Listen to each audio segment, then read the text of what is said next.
Thanks. Good afternoon. Before we get started, let me get done with some administrative items quickly.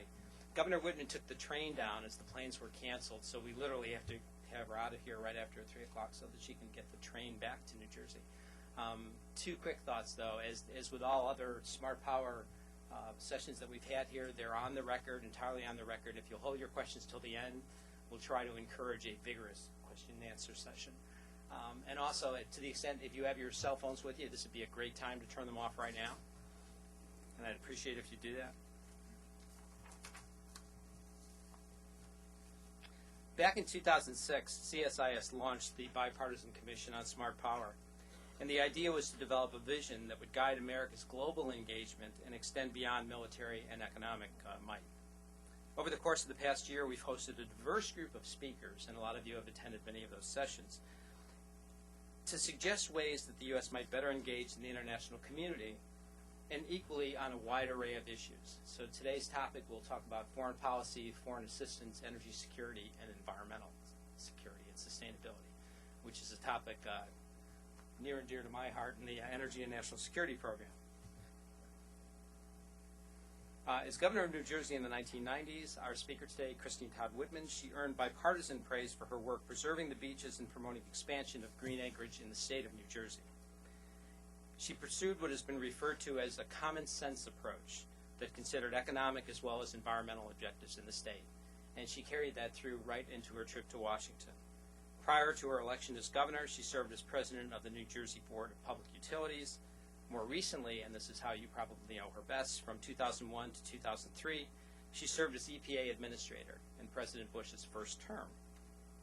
Governor Whitman currently serves as president of the Whitman Strategy Group, which is a consulting firm specializing in energy and environment, and she's co-founder and co-chair of the Republican Leadership Council. In her spare time, Governor Whitman serves as in the steering committee for the Cancer Institute of New Jersey, the board of directors for the Council on Foreign Relations, as a board member for the New America Foundation, and as co-chair of CASE, which is the Clean and Safe Energy Initiative, with Dr. Patrick Moore. Dr. Whitman, or Governor Whitman, it's a pleasure to welcome you to CSIS, and we look forward to your remarks. Thank you very much.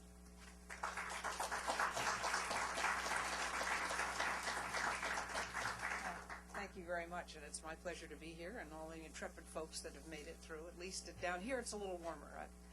Up home, the planes were canceled, the trains were running, albeit late, but it was getting to the trains that proved to be the real challenge this morning. But hopefully, this is all part of climate change, I tell people. When we have these strange weather events at odd times, we have to understand that it's all part of the same thing. But it was interesting when I was asked to come to speak today, and after reading the report, I was thinking back on my time, particularly at EPA, and there was an incident that happened right at the beginning, almost to the 7 years ago today, to the day, when I was in Trieste for my first G8 environmental ministers meeting. And it was taking place just a couple of weeks after President Bush had taken the oath of office for his first term. It was that period of time that's the honeymoon period where you're supposed to think that you give the leader of the free world some benefit of the doubt and the people who are with him. And the meeting was productive. But there was one incident during it that stuck with me and that was brought to mind as I thought about this whole topic area. And it occurred right at the beginning. It was the second day that the meetings, as I say, were going well.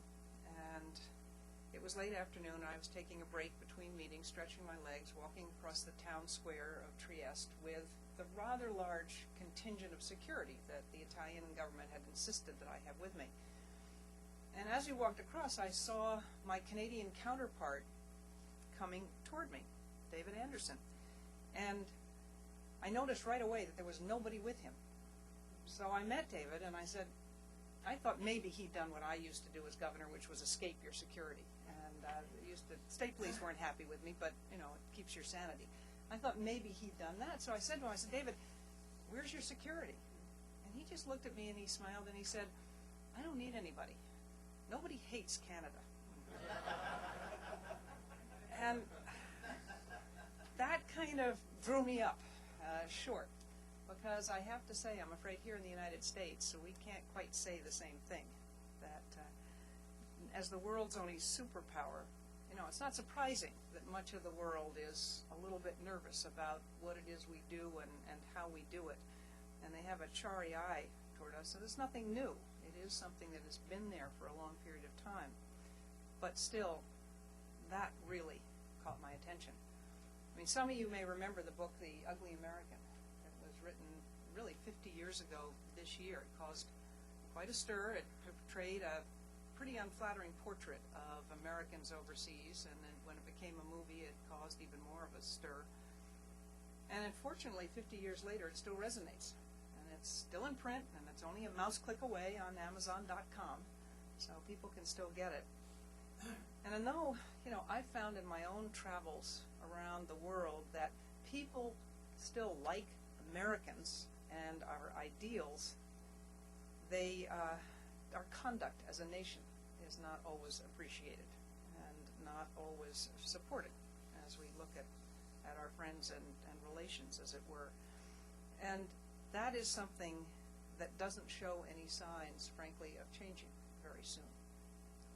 And it is a trend about which we should be very concerned.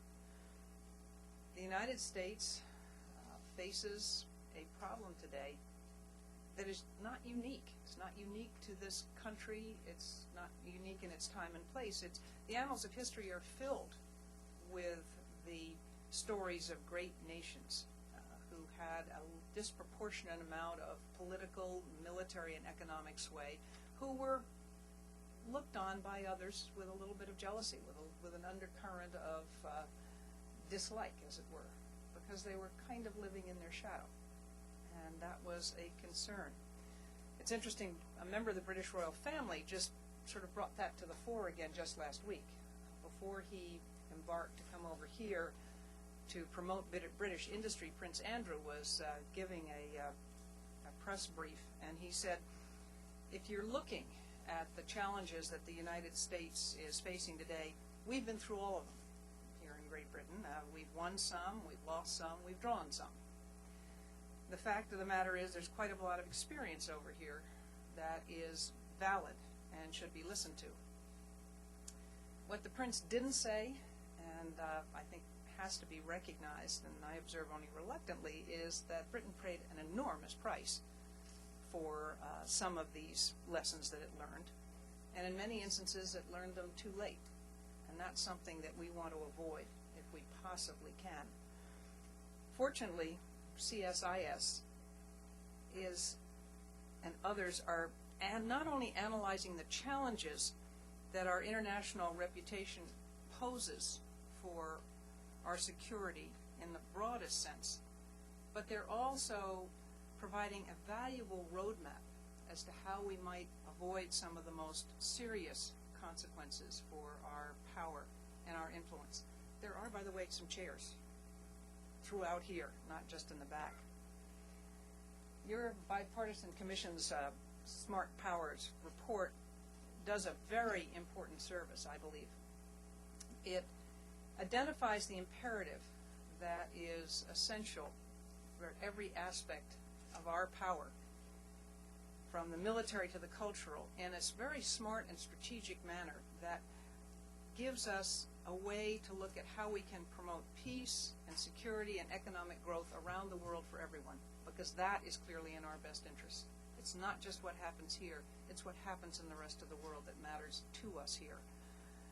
Nowhere is the need for that smart exercise of power, American power, more needed today than in the area of environmental and energy policy.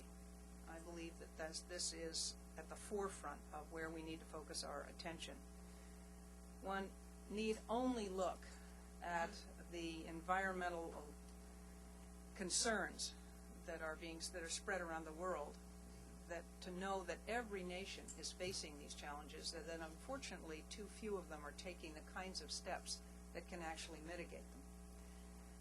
The specter of global climate change is hanging over everyone. It's at the forefront of most people's thoughts.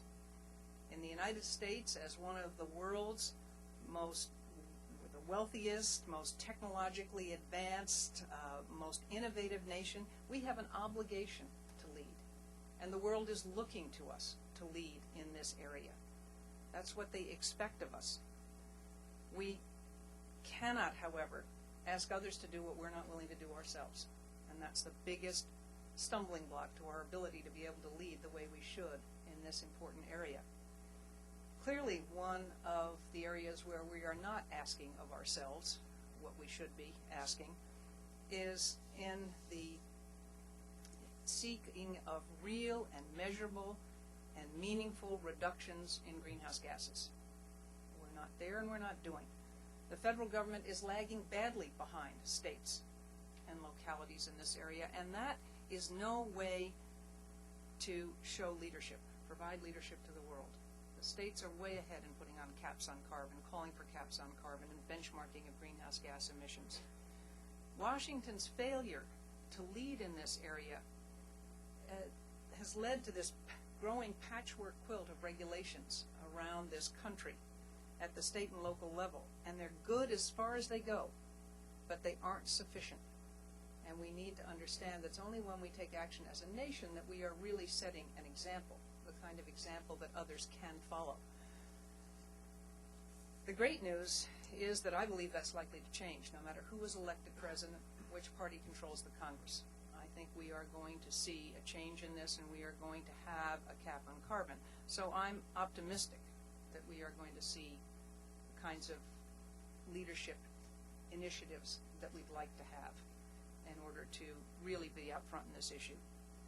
A hard cap on carbon emissions needs to be put in place in the United States.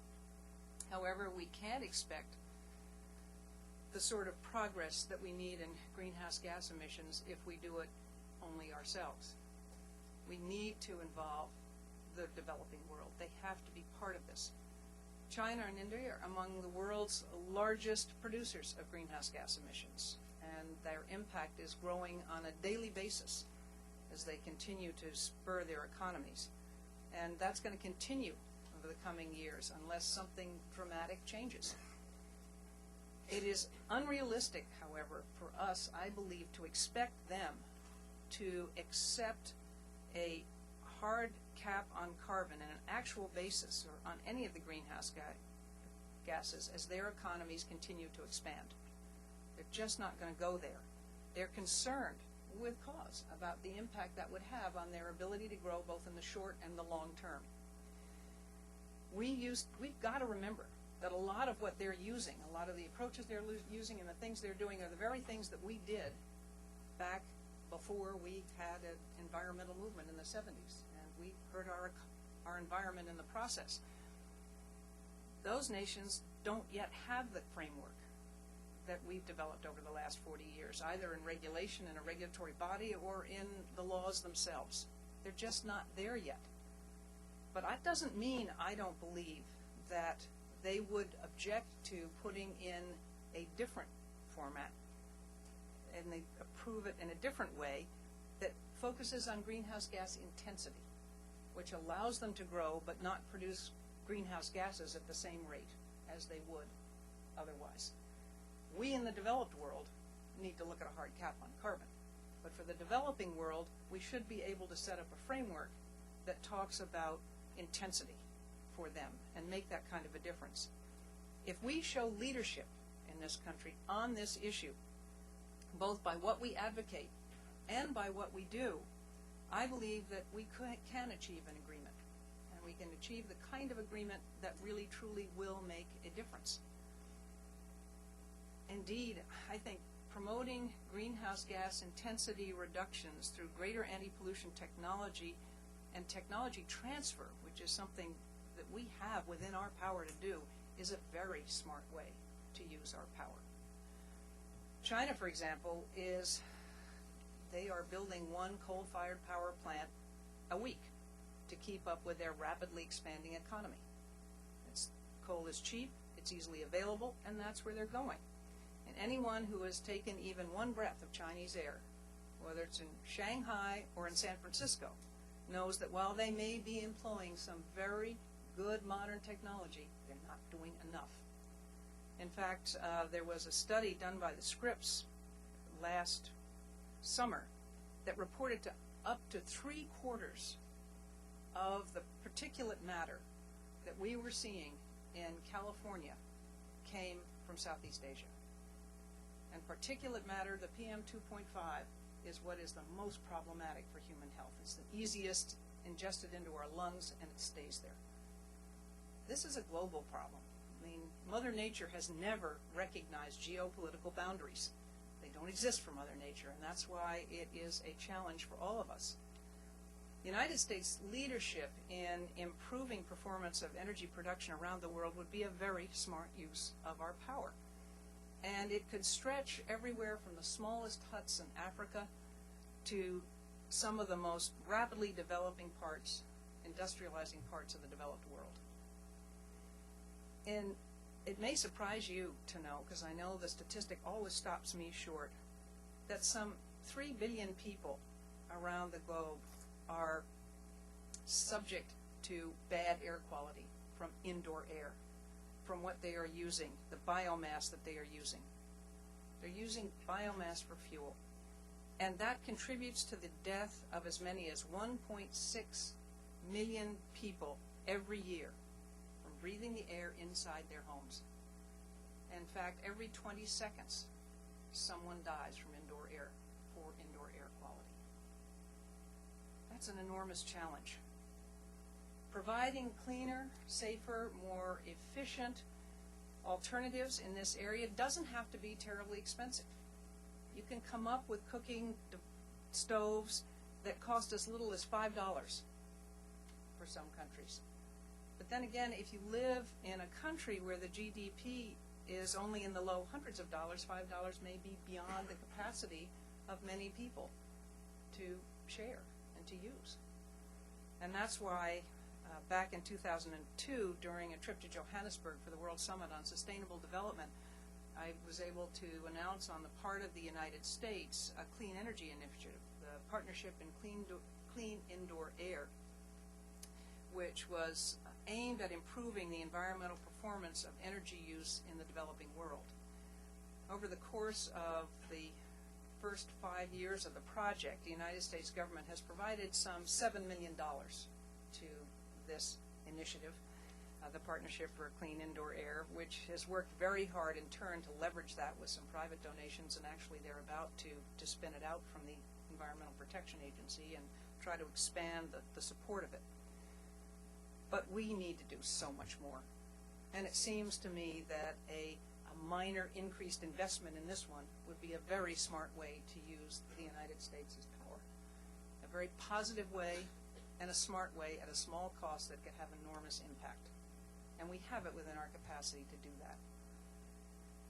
Leaping from the technologically simplest, which would be the stoves, to some of the most technologically complex, I also happen to believe that investing in nuclear power is an effective way to impact positively what's happening to the air quality in our world. Nuclear is the only base power that does not produce any greenhouse gases or other regulated air emissions while it's producing power. As you know, it is clean, it's reliable, it's affordable once it's up and running. Yet nuclear power actually worldwide is one of the least used resources, even less than renewables on a worldwide basis. According to the Department of Energy, by the year 2030, worldwide energy demands will have nearly doubled over the 2004 levels. That's going to put an enormous strain on our ability to provide the kind of power we need. But nuclear power is expected to grow by less than 40% in the course of that. The reason nuclear power has failed to really catch on is well known, I think, to all of us. Chernobyl, 3 Mile Island, the difficult issue here in this country of what we do with the waste, with nuclear waste, the concern about radiation. But I have to say, and I have been active on this issue recently, and so I've spent a little more time with it than I've had before, that I think the answers are really, when you know the facts, it's a lot less problematic than people would have you believe. Nuclear plants are don't produce greenhouse gases, as I mentioned before. They are clean, they are effective, and you'd have to live, if you live next to a nuclear plant over the course of a year, you get the same amount of radiation as you get from watching television. So the issue about radiation is not as big as it was. On the nuclear waste side of it, in this country, if you took all of the spent nuclear rods that are currently stored on site on the 103 sites we have around the country, they would fill one football field to the height of the goalposts. It's not as big an issue, but it's still an issue, and it must be solved. But there are answers out there, and one of those big answers is in recycling. Japan and France are actively using a technology that reduces the amount of fissionable material in spent nuclear rods by 90%. Right now there's about 96, actually it's better than that, because right now there's about 96% fissionable material left in those rods. They can get it down to 2 to 3%. That's an area where we should be focusing, and it's a technology we should be supporting. With that huge expected increase in electricity and energy demand, the use of American power, I believe, to encourage more nuclear power being used around the world would be a good and positive thing. We use nuclear power as 20% of our energy today, so we can't encourage others to do it if we don't look to shore it up in this country, if we don't show that we've made a commitment to this as well. We can't ask them to accept a risk that we're not willing to take if we consider it's a risk. And before setting the example, we have to do more also in promoting the technology transfer that would allow the developing countries to leapfrog over the kind of mistakes that we made while we were growing our economies back in the industrial age. The Bush administration did announce a project back in February of 2006, the Global Nuclear Energy Project, which is a partnership that's designed to help developing countries in acquiring the reactors and the fuels they need to generate power without having the necessity of putting them in a position of having to enrich uranium. And that, of course, is something that is of great concern to people who are worried about the proliferation of nuclear weapons. Now, GNEP, as any new program, has hit its bumps. It's had its issues. But I think we can all agree that the goal is an appropriate goal, that that's something we should try to make work, that's the important thing. The stated emissions like the Partnership for Clean Indoor Air and the Global Nuclear Energy Partnership, I believe, reflect smart power at its very best. They put the United States in a favorable light, in a light that is easily overshadowed, however, by some of the other things we do. And that's the reality of the world in which we live, and we have to understand that. I believe, however, that this administration has set up an appropriate framework to move us beyond the kinds of concerns that we've seen in the past, and that's with the Millennium Challenge Corporation. As someone who was on the board of the MCC, I believe strongly in that approach to the way we use our power, our influence, and our money. I believe it is making a very great difference. And again, it is something as a new program that's been getting some unfavorable press because it hasn't started quite as fast as people expected or wanted.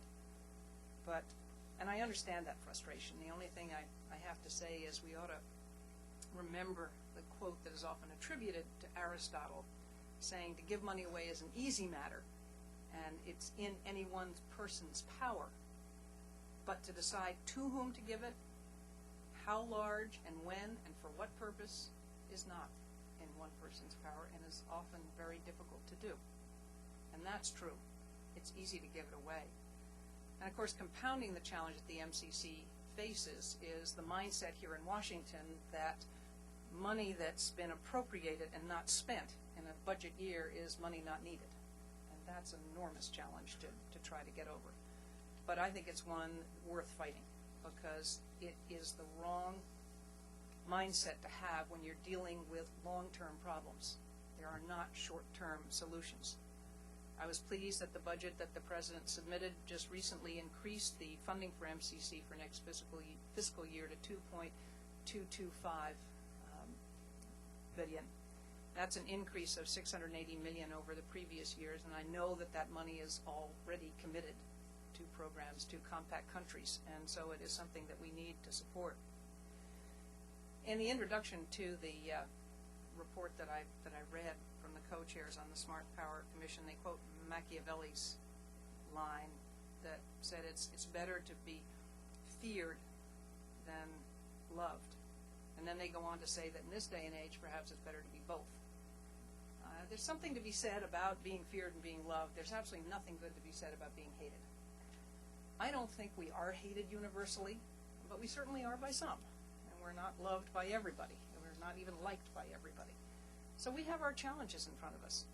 But I think we have the framework and we have the ability to overcome those challenges. It will take time. It's going to take a lot of effort. And it is something that we need organizations like this to take up as a challenge in order to ensure that the thinking of those who are going to come up with the policy that represents the government's position have the right ideas and are looking at the right goals and the targets. That would really be smart power at work. And I certainly hope that you will continue on this effort.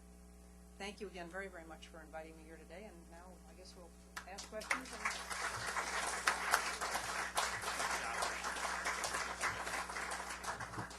Thank you, Governor Whitman. I referred to you as doctor earlier. It's a little known fact here that we actually confer degrees to those that stay after 4 o'clock, so maybe the next trip down. Going to miss that one. Exactly, at least today. We have a couple simple rules here when we address questions. The first is that you identify yourself when you ask the question and your affiliation, which would be really helpful. Second is if you could pose your question in the form of a question. I know a lot of people have comments, and at least have the courtesy to raise inflection at the end of the sentence. That would be useful as well. So let me start. We'll start with Sam and then kind of work our way back. I'm Dr. Sam Hancock of Green Motion. Thank you for being here today and braving the elements. And what do you think are some of the alternative energies? Nuclear, of course, is controversial. And what are some of the alternative energies, renewables and otherwise, that you think could be used and promoted around the globe? Geothermal, I think, holds a great deal of promise. Obviously, hydrogen is something where there's been a lot of money and attention put into it. I don't see hydrogen as a viable mobile source of power, but it's there already for a stable source of power. And I think that's something that can and should be promoted. Wind and solar are great, and they're important. The problem we have in this country and in other countries is, first of all, they're intermittent. They're not base power, they're peak shaving, and we haven't come up with the high-intensity battery yet that would allow us to store it so that they could become part of the base power structure. And of course, when you do that anyway, the cadmium that you're going to be using, you have to figure out how you're going to deal with that at the end of the day. You have a host of other issues. But also, they tend to be in places that aren't right next to population sources. And you can see it particularly in this country. They have a huge geographic footprint. They require, it takes a lot of windmills to make power of any kind of quantity, a kilowatt of power. And so there are problems with that and with the transmission getting there. But it doesn't mean we shouldn't continue to try to improve on that. Coal will always be part of our power, our base power. It will be in this country because it's better than 50% of our power. It's certainly going to be, we see, as I say, China's doing one coal-fired power plant a week because it's affordable and cheap. We're going to have gas and oil, but what are the really best ways of using that?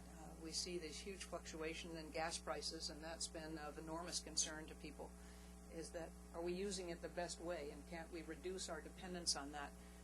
There are also ways that I haven't even thought of, that nobody's thought of. My company is working with a city in South Korea, New Sangdo, which is actually, it's going to be the size of Boston when it's built, and it's going to be a LEED ND city, the whole thing. The apartment buildings will be basically, the office buildings will be LEED gold or silver or gold, and then they have one platinum LEED. I tried to get them because I think those of us who are of a certain age remember that the Korean War, one of the big challenges was the Incheon landing because of the tides. They have some of the highest tides in the world there. And I thought, okay, tidal, why can't we use tidal for our energy? It didn't work. Couldn't find that. The problem was that when you take that water, you have to funnel it in order to get the power, and that changes the ecosystem surrounding, and there were a host of problems, and it wasn't feasible. But there are other ones that we haven't even begun to think of that are going to come forward, and that's exciting to look at. We should be promoting all of them. Where I worry is, in this country, is the government tends to get behind one source. They shouldn't do that. If we're going to have money for research and development for renewables, it should be for renewables, the whole portfolio of renewables, not something like corn-based ethanol. Thank you. Doesn't work. You get points for that one. Thank you very much. Raghuveer Goyal. I'm with India Globe in Asia Today. Good to see you, Goyal. I had two quick questions, or one and two. One, you said that many countries do not like America today. And we had Karen Hughes, who tried her best from the State Department. I understand that those countries hate U.S., that U.S. is giving them money, or friends of the United States are the one who hates them more. And second, what do you think about the civil nuclear agreement between the U.S. and India, which still is pending in the what they call bureaucracy in Indian Parliament, or some of the leftists? Or do you believe, if you have studied that because of too many conditions or restrictions, or why it's still not going through, which President Bush had done his best to bring India clean energy?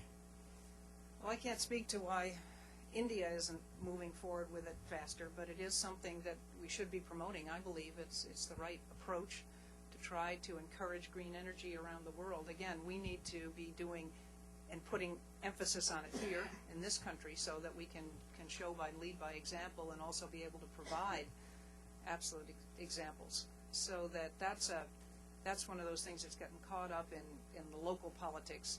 And also there's always this attitude when you're taking money from somebody that means you're dependent, and it comes with strings, and you resent the strings. That's natural. And that's why I like the MCC approach, because it allows the countries to come first to say, this is what we want to do, and they have to meet certain criteria in order to be eligible for those funds, and it requires the involvement of civil society. It allows it to be a much more comprehensive process, and one that is really based on what the countries need rather than what we think the countries need. And there are a couple of who am I to talk about we've made mistakes in foreign policy? I memean, everybody makes mistakes and nobody's perfect, but I think we ought to be very careful about the way we've approached the personalizing our international relations. We tend to focus on the individual leaders of a country and start to make the relationships be about them and with them. It's particularly true, for instance, Musharraf in Pakistan. That means that when anything goes wrong with them, there goes our relationship. And it also hurts sometimes them and their countries and undermines their effectiveness, and it doesn't, I don't believe, necessarily accrue to our best interest. We need to enter into a much more partnership role. And it's perfectly legitimate, I believe, to have standards for the money we're going to give, to have requirements on that money. And that's why the MCC approach that allows the country to say, yes, I do want it, and I'm willing to participate, and this is what I'm going to do, makes a lot of sense to me as a new paradigm, really.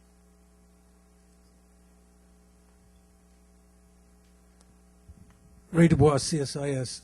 Governor, if gasoline, or the reduction of gasoline consumption, which has clear foreign policy, national security policy, economic domestic policy benefits, what would be your recommendation to the next president with respect to a policy, whether it's investing in advanced technologies, hydrogen, fuel cells, hybrids, or tax credits, tax incentives?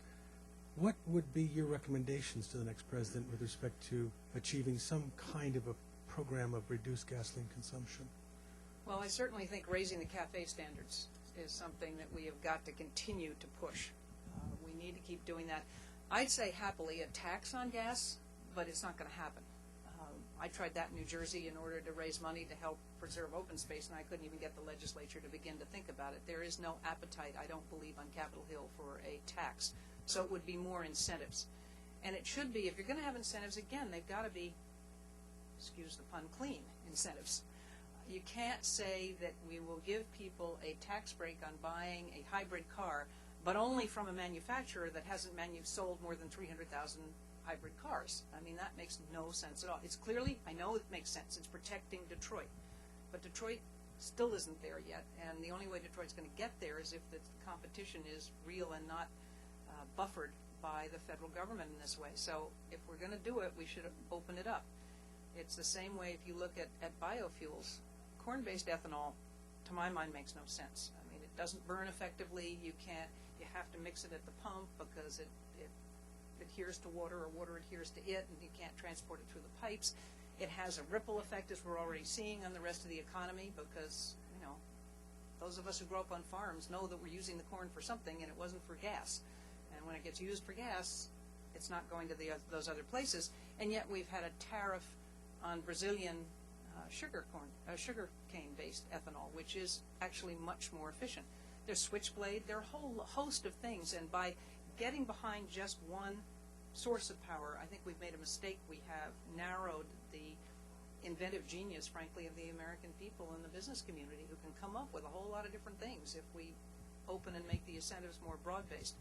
So I would think the next president, needs to take it up as a serious issue, talk about raising the CAFE standards, not reducing them. And one candidate who is no longer in contention said that in Detroit. He was going to roll back the CAFE standards. We can't afford that kind of talk.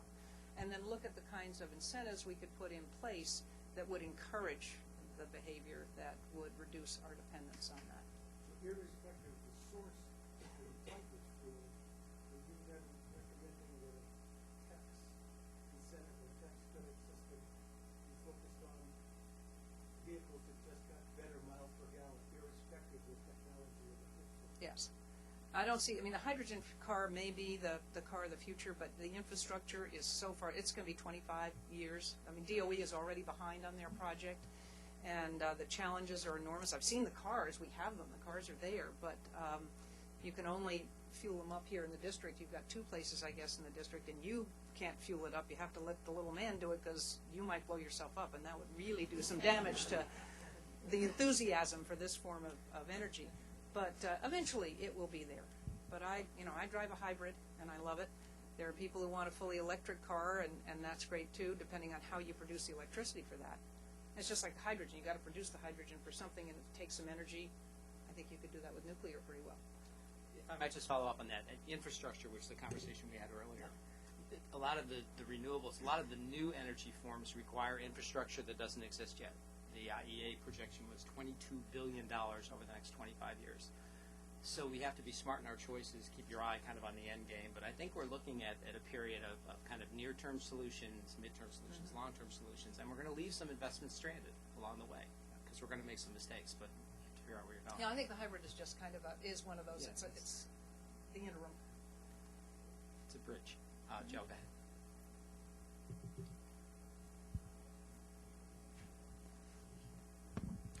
My name is Joe Dukert. I'm an independent energy analyst, but also a senior associate here at CSIS. Governor, while you were EPA administrator, you were ex officio a member of the North American Commission for Environmental Cooperation. And during the first year of the Bush administration, something called the North American Energy Working Group was established. There was never any cooperation between, and I'm not blaming you, there was never any cooperation between NAWEG and CEC, and so far as I know, there still isn't. You mentioned David Anderson. At the time David Anderson was head of Environment Canada, I think Ralph Goodale was I'm sorry, one was in charge of environment, one was in charge of energy, and they didn't cooperate at all. Do you have any advice for the new administration, Republican or Democrat, on stopping the stovepiping within governments and within North America in those efforts between energy officials and environmental officials? Well, I think the first thing that would make an enormous change is to make EPA a department and give it cabinet status. Because while that didn't affect any of my relationships with my contemporaries or my other... Yeah, Spence was the cabinet secretary there. It didn't affect our relationship and our ability to talk and to plan together. You get down a little bit in bureaucracies, and boy, it'd make a difference. You're only an agency, and everybody has their turf wars. And Spence and I, we get together and say, hey, you take this. Fine by me. I could care less as long as we're getting the job done, and it makes sense where it's gone. And the two of us would sit, and we would come up with those things, and you'd start to try to put them in motion, and you'd be amazed at what happened. You'd get further down the line. So one of the first things I really do believe is a clean bill, just make it the way it is, a department, so that there's none of this second-class status when you get into the bureaucracy. But it's just a psychological thing that shouldn't mean a whole lot. It wouldn't really change anything in the way it operated, but just in the relationship. And then there needs to be a strong signal from the president that we got to work on these things. It's whether it is putting someone from the White House staff in charge. I mean, you've got CEQ, which is supposed to coordinate all the environmental policies between all the agencies, but again, all the departments. Once again, EPA gets sort of the short end of that because we're only an agency. CEQ maybe needs to be reinvigorated in the sense that the president needs to say, I want to see coordination here. I want to see cooperation. I want to see less government bureaucracy. I want to see a smarter use of what we have available already. EPA steps on everybody's turf. I mean, EPA is involved, whether it's Defense Department or Department of Energy or Commerce. EPA gets in there some way or somehow, and nobody likes to see us coming because it meant they were going to have to spend money because we were going to tell them they were doing something wrong or they would have to change behavior, and that's the problem with a regulatory agency. But it takes leadership from the top to say, I'm sorry, this is important and we need to move forward on these things, and you're going to be there. Now, the president always had us at the table. We were, I was treated like a cabinet member. It was when you got down to the working groups that it made, where things really start to happen in government at the working group level, that our opinions and our proposals and our suggestions were not treated in quite the same way that our counterparts from the departments were treated, even though it was an issue that we knew the best.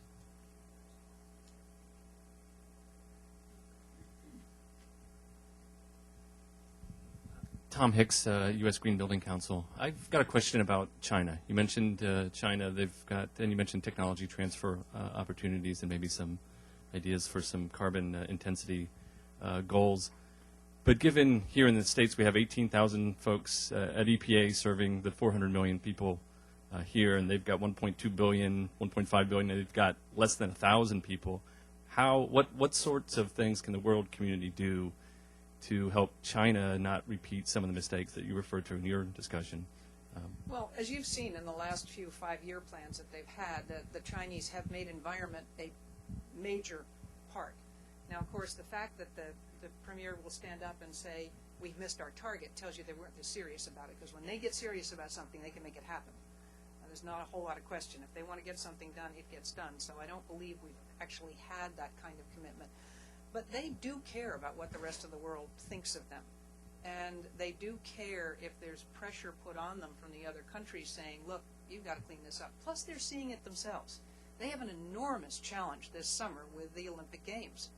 I mean, face is very important in the culture. And if they are going to be seen, you've already got all the equestrian events are going to take place in Hong Kong because the air just can't get clean enough for the horses. I don't know how you run a marathon in or around Beijing right now. I mean, I don't know why you'd even try it. So they're going to close down manufacturing. They're going to ban cars.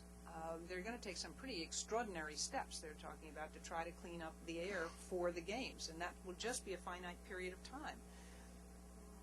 Multinational companies now are starting to raise their hand and say, hey, we don't like this. It is a hardship post for the State Department because of air quality, as is Delhi. Both hardship posts. If we were to enter in with them and say, we will help you, we're not going to try to hold you to the same standards that we as a developed nation should be held to, but we're going to try to work with you to ensure that you continue this kind of your economic growth, but don't make these same mistakes. What will be better for you? They have an enormous problem with both air and water, actually. It's not just air, but the health issues with their population. Now, it's so big that maybe they don't notice it quite as much, but those families do. Those villages do. They care. And they are, as you know now, moving the industrial base away. Everybody was moving to the shoreline, I mean, along the coast, because that's where all the major cities were developing. Now they're moving them out in the country, which is just moving the pollution further out into the country. But you have had some 1,800 demonstrations in the last year in China.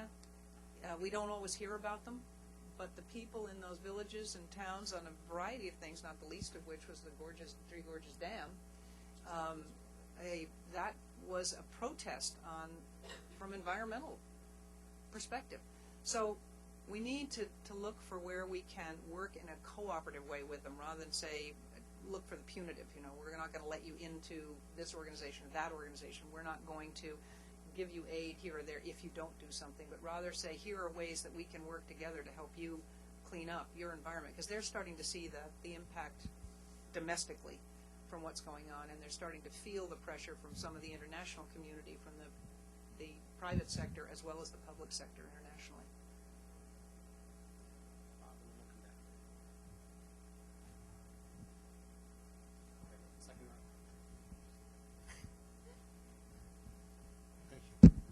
Thank you.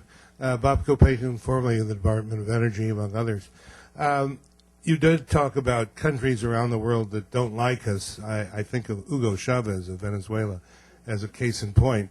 And we depend fairly significantly, it seems, on imports of Venezuelan oil. He's, I think, an effective master of what I would call petropolitics, using Citgo oil to, subsidize imports and give it to poor people here. What do you think we can do, if anything, to make Mr. Chavez dislike us less? Oh, I don't know that we can make him dislike us less. It's played pretty well for him.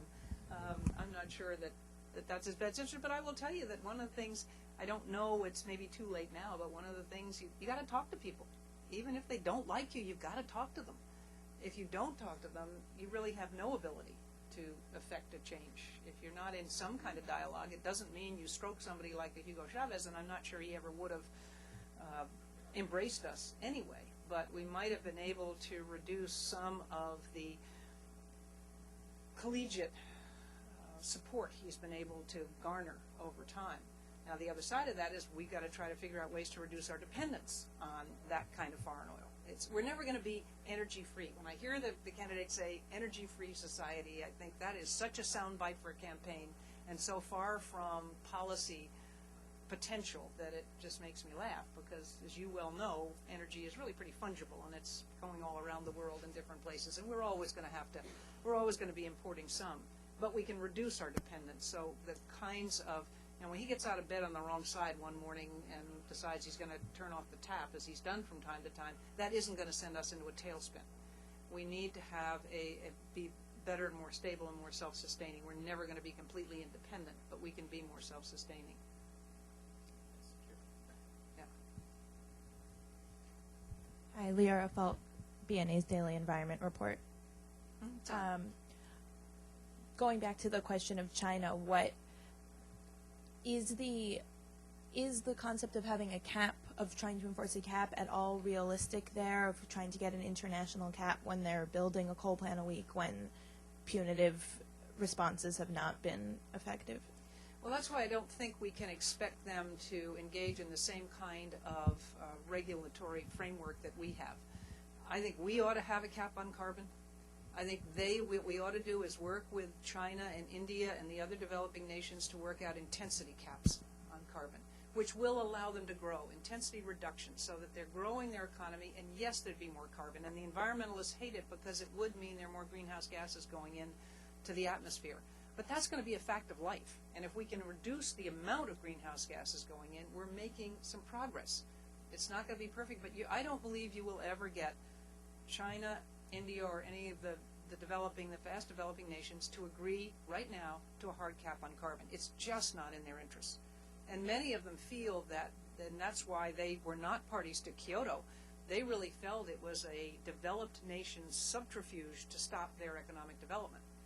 What made it so interesting is we weren't signing it because we thought it was the Europeans trying to control our economic growth. So it's the two extremes looking at coming up with the same kind of reason for not being party to it, although I think Kyoto has its problems, so I never had a problem with the president's position on that or the country's position on that. But having said that, I don't think we can expect the same kind of regulatory regime in the developing nations. I suspect what we will see more of is regional compacts.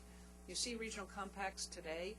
We even have it now with states that have entered into compacts with some of the provinces in Canada on reduction. You'll start to get trading. The European Union has a cap and trade program now. They're entering into a compact. It'll be more regional that will eventually, they'll eventually have to come together because you're going to have some continuity in how you price carbon, what you do with your offsets, the standards. It'll have to be standardized, but I think it'll come at it this way. I don't think we'll see, and I don't know, I mean, they're negotiating the next phase of Kyoto now, but I don't see this country ever signing a Kyoto, and I would doubt that you would have the developing countries accept a hard cap in the near future.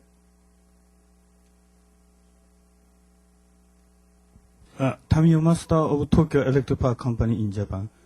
First, I appreciate the governor's support to technology transfer to developed countries and nuclear power development in the world. And in Japan, the government and companies have a strong interest in APP and GNEP program. And we worry about the policy change in the future. So how do you think the next president think, how does the next president think about these programs, APP and GNEP? Well, it's going to be hard to know on specific programs how the next administration is going to treat them, depending on who it is. I mean, sometimes you get administrations that just will throw out everything, no matter whether it's good or bad, just because the old administration did it. Hopefully, whoever wins this one's going to be a little bit more sophisticated than that and look through them. And I think these are good programs that are going to be worthy of support. What I will say is, as I indicated in my remarks, is I don't really think it matters who is elected president as far as the United States moving into a carbon-constrained economy. Of the three major candidates, I mean, okay, I don't know where Mike Huckabee is on this. I haven't read his latest statements, but I don't think he's going to get the Republican nomination. I sort of will ignore that. But of the other three whom I would consider the likely nominees, they have all said that global climate change is a major issue. They've all talked to the need to move to some kind of a cap on carbon. As we know, John McCain's had a bipartisan bill in for some time with a cap and trade program. They've all spoken to this issue, so you will see they will be looking for programs like this that will help improve the worldwide footprint on greenhouse gases. And whether they keep the exact same programs or they just change the name or they decide the heck with it. If it was a good program, I'll admit it's a good program. We'll go forward with it. I mean, not everything about this administration is bad. They've got some very good things that they've done. And those should be recognized and we should build on them. So one way or another, you're going to see much more activity in this whole area, I believe, in the next few years.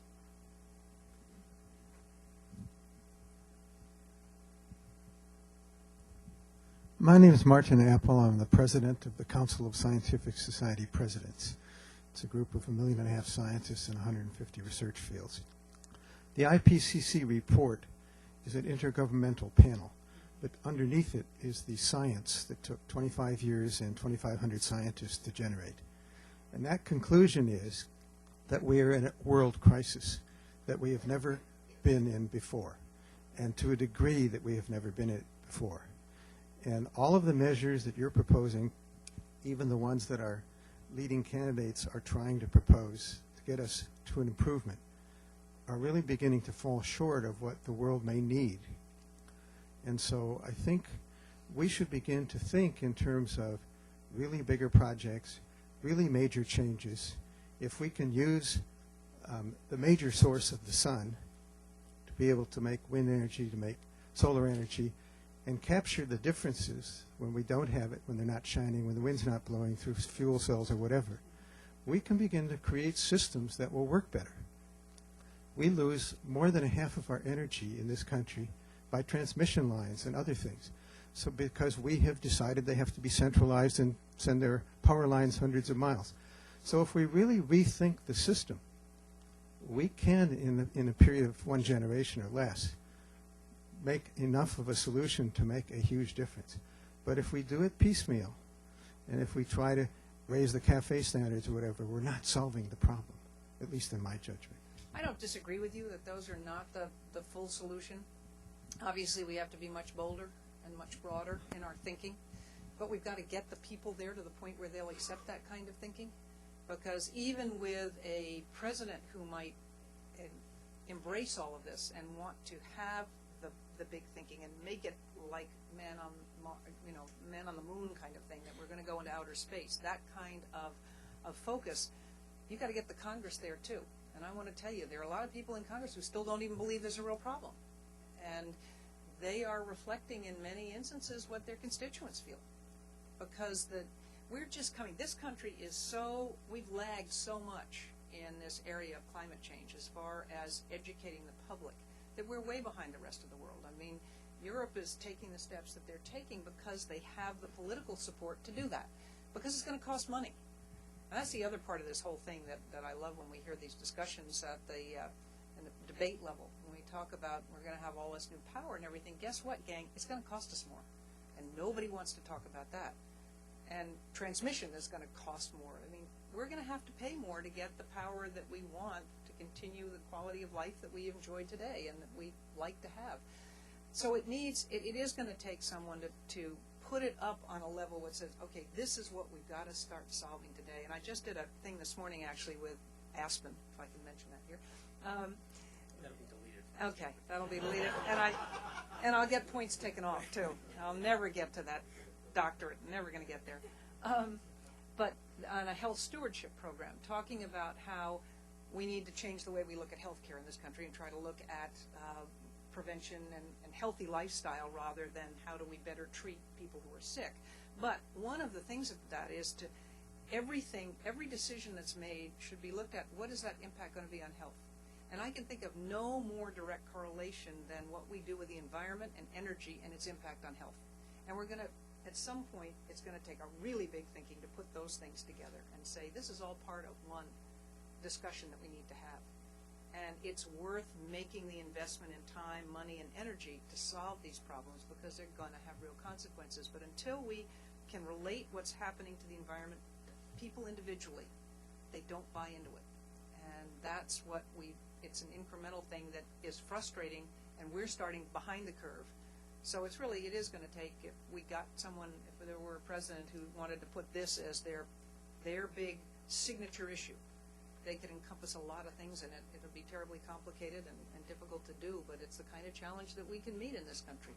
We have terrific brains, a lot of ingenuity.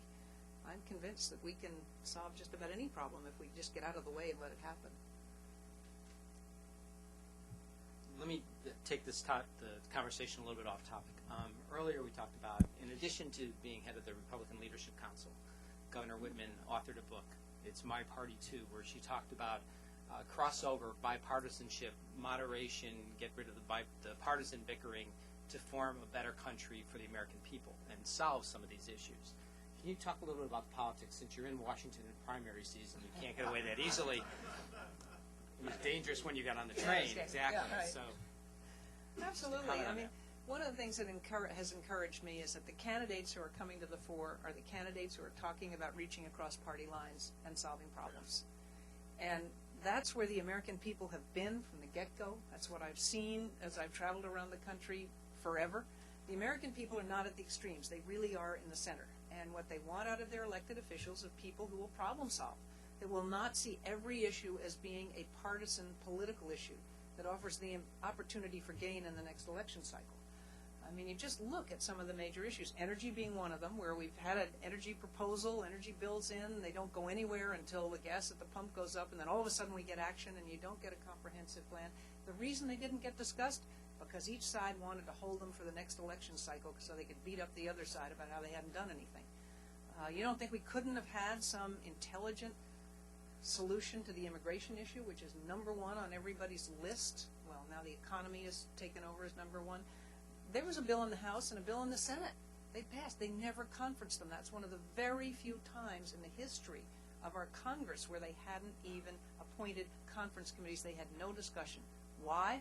Because they were coming into an election cycle, and this was a hot-button issue for the base of each party. And what we've got to do is get beyond that. And one of the things that I think makes Barack Obama so appealing to people is because that's his main thing. That's what he's talking about.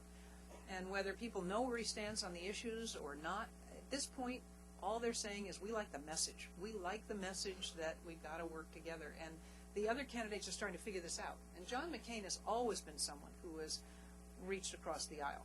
and has not been afraid to do that, and that's why he's being excoriated by the far right of our party. And some of the things they say about him are really pretty awful. I thought they said bad things about me, but he's really getting it now. He's really taking it. So it's good to see that happening.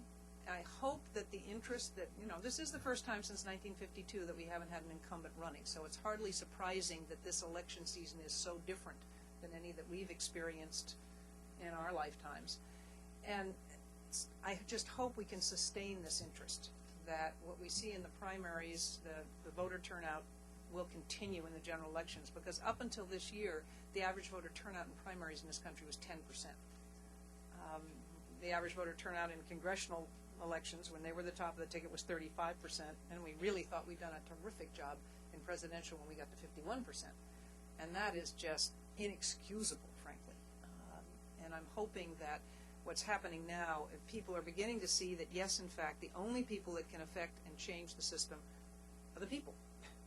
It's the voting box. That's what democracy is all about, and hopefully people are going to continue the kind of enthusiasm they have today and that belief that they can make change through till November and then continue it after that and start to be really involved. Governor Whitman, it's been a pleasure. Thank you. I'm glad you came down here, and I very much appreciate it. Join me in thanking the governor.